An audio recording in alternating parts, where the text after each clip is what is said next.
Le juge pénal peut être saisi dans le cadre d'un litige concernant des nuisances sonores. De nombreuses incriminations en effet concernent le bruit.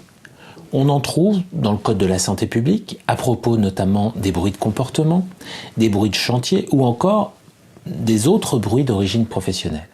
Ces activités bruyantes peuvent être punies de contraventions de la 3e ou de la 5e classe.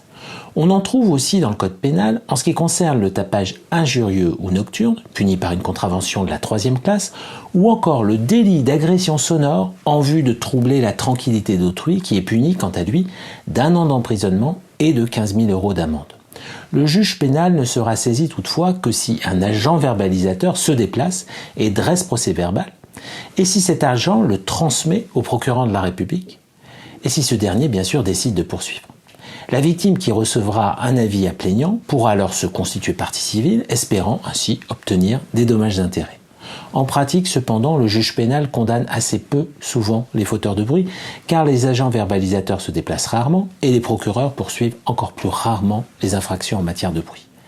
Par ailleurs, la moindre erreur dans la procédure de la part de l'agent verbalisateur ou des services du procureur est susceptible de tout faire échouer.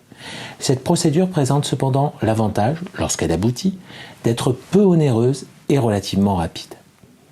À bientôt.